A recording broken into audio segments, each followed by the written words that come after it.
Bagi teman-teman yang belum tahu, di channel ini ada beberapa tema yang dibahas, diantaranya adalah tentang statistika, penelitian dan publikasi, matematika, dan pendidikan. Nah, bagi teman-teman yang tertarik di salah satu topik tersebut, bisa dicek di bagian playlist. Atau bisa juga dengan melihat indikator nama di bagian kanan dari foto setiap thumbnail. Di situ ada keterangan mengenai klasifikasi setiap videonya. Oke? Halo, kita hari ini akan bahas mengenai faktor persekutuan. Ini adalah video rangkaian dari teori bilangan. Jadi untuk kali ini kita bahas, sebenarnya mostly kita mau bahas FPP dan KPK ya. Cuma untuk menuju itu kita bahas dulu mengenai faktor persekutuan. Nah, kalau teman-teman masih ingat, untuk mencari faktor dari 30, nah itu kita mencari suatu bilangan yang bisa dibagi dengan 30.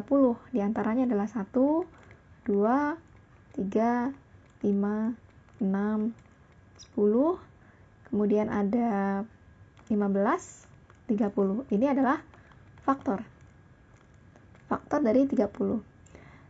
Kalau misalkan kita diminta lagi untuk mencari faktor dari 45, kita juga bisa nyari dengan 1, ada berapa? 3, kemudian 5, 9, 15, 45.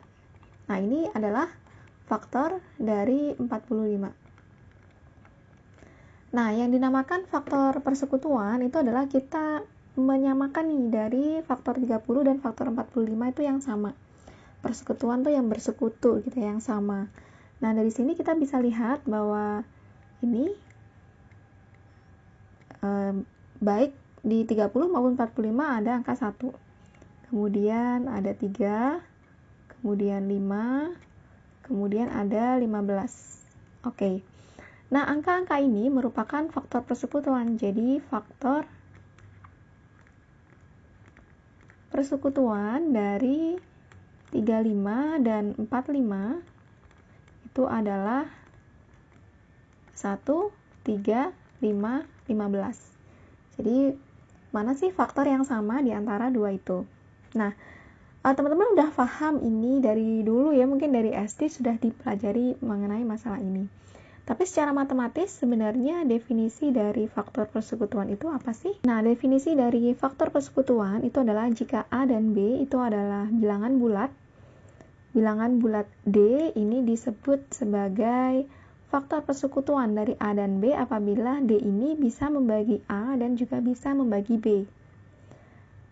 Oke, jadi kalau ada bilangan bulat, katakanlah A dan B atau 30 dan 45, nah, D ini atau 1, 3, 5, 15 ini disebut faktor persekutuan jika angka-angka ini merupakan atau bisa membagi 30, bisa juga membagi 45. Jadi 1 bisa membagi 30, 3 membagi 30, juga membagi 45 juga. Nah, ini definisi dari faktor persekutuan.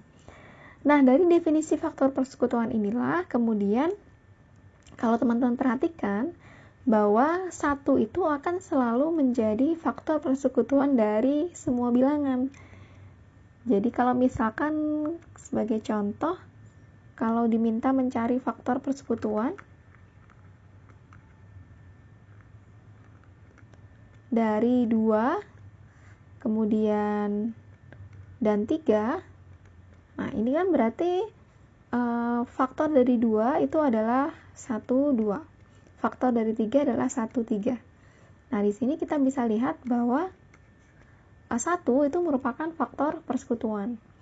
Jadi, setiap bilangan atau pasangan bilangan itu selalu memiliki setidaknya satu faktor persekutuan, yaitu angka 1. Nah, dari definisi faktor persekutuan inilah muncul kemudian yang namanya istilah faktor persekutuan terbesar atau yang dinamakan dengan FPB. Jadi untuk definisi dari faktor persekutuan terbesar atau biasa kita sebut dengan istilah FPB, ini adalah jika A dan B adalah suatu bilangan bulat, maka FPB dari A dan B itu bisa dituliskan dengan kurung buka A, B. Itu adalah suatu bilangan bulat positif. Jadi FPB itu selalu positif, nggak ada FPB yang negatif. FPB-nya itu dinotasikan dengan D yang memenuhi, tadi harus memenuhi D ini harus membagi A dan harus membagi B sekaligus. Nah, jika ada suatu bilangan yang membagi A dan juga membagi B, maka E itu pasti kurang dari sama dengan D. Kan tadi untuk faktor persekutuan dari 30 dan 45 itu kan untuk faktor persekutuannya adalah 1, kemudian ada 3, kemudian ada 5, ada 15. Nah, kita tahu FPB-nya itu adalah 15, karena dia faktor persekutuan yang terbesar. Nah, dalam definisi ini maksudnya, jika A dan B, jika 30 dan 45 adalah bilangan bulat, maka FPB dari 30 dan 45 itu dituliskan dengan 30,45 itu adalah suatu bilangan bulat positif. Jadi nilainya itu harus positif. Yang memenuhi, jadi D-nya ini, misalkan 15 ya, bilangan positif, karena FPB-nya adalah 15. 15 itu harus bisa membagi dengan 30, benar kan? 15 harus membagi 45. Kenapa kok 5 itu bukan FPB? Karena hanya diambil yang paling besar, yaitu D-nya. Oke, selanjutnya kita akan bahas mengenai suatu kasus. Jadi kita tahu bahwa FPB dari 30 dan 45 itu adalah 15. Bagaimana jika kita membagi 30 itu dibagi 15, kemudian 45 itu kita bagi dengan 15 juga, kemudian kita cari FPB-nya. Nah, ini berarti FPB dari 2 dan 3. Nah, FPB dari 2 dan 3 ini adalah 1 ya. Kasus yang lain, nah FPB dari 2 dan 6 itu adalah 2. Jadi kalau kita membagi 2 dengan 2, kemudian 6 dengan 2, ini hasilnya adalah 1. FPB dari 1 dan 3 itu adalah 1. Apakah ini akan berlaku untuk semua bilangan? Jadi misalkan kita punya suatu bilangan yaitu A, B. Nah, dia punya suatu FPB, yaitu FPB-nya itu adalah D. Nah, kemudian kita membagi A dibagi dengan D, kemudian B dibagi dengan D, kemudian dicari FPB-nya. Nah, apakah FPB-nya itu akan selalu 1? Apakah kita bisa membuktikan ini untuk semua bilangan? Nah, untuk membuktikan ini tentu kita nggak bisa untuk satu persatu mencari contohnya ya. Jadi kita akan mengurai, justru mengurainya dari sini, yang tidak ada angkanya sama sekali. Itu untuk membuktikan apakah ini benar. Akan dibuktikan untuk lebih jelasnya, kalau misalkan ada A, B, ini sama dengan D, maka A dibagi dengan D, B dibagi dengan D, itu hasilnya adalah 1. FPB dari A dibagi dengan D, dan B dibagi dengan D, itu FPB-nya adalah 1.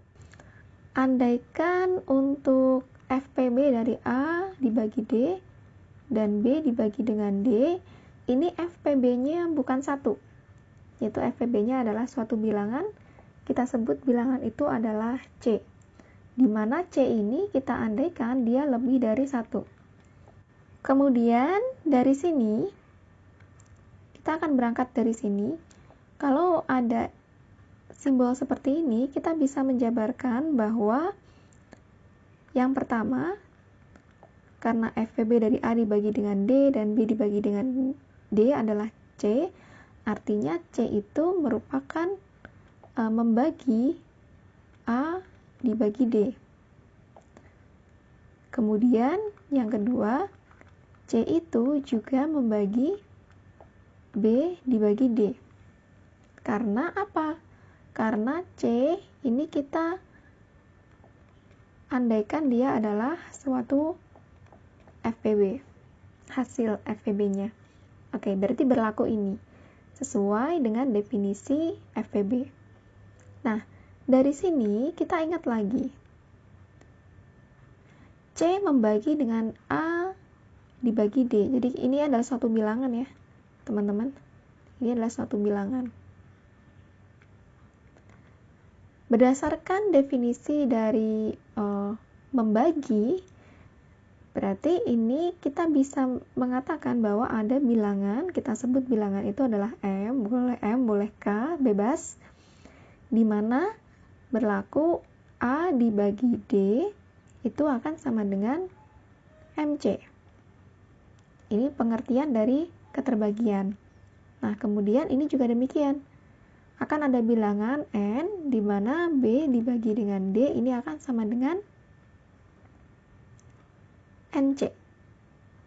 Oke, A dibagi dengan D berarti sama dengan MC, berarti A itu akan sama dengan M kali C kali D. Ini kan sama saja kayak A per D, ini kan sama dengan MC.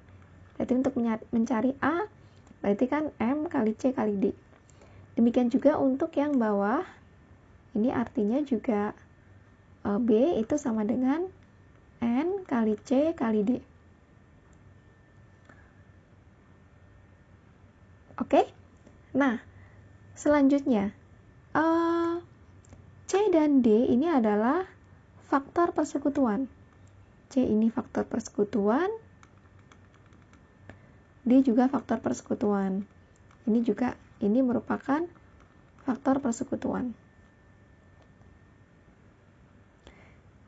Sehingga dari sini karena C dan D ini merupakan suatu faktor persekutuan, ini karena CD merupakan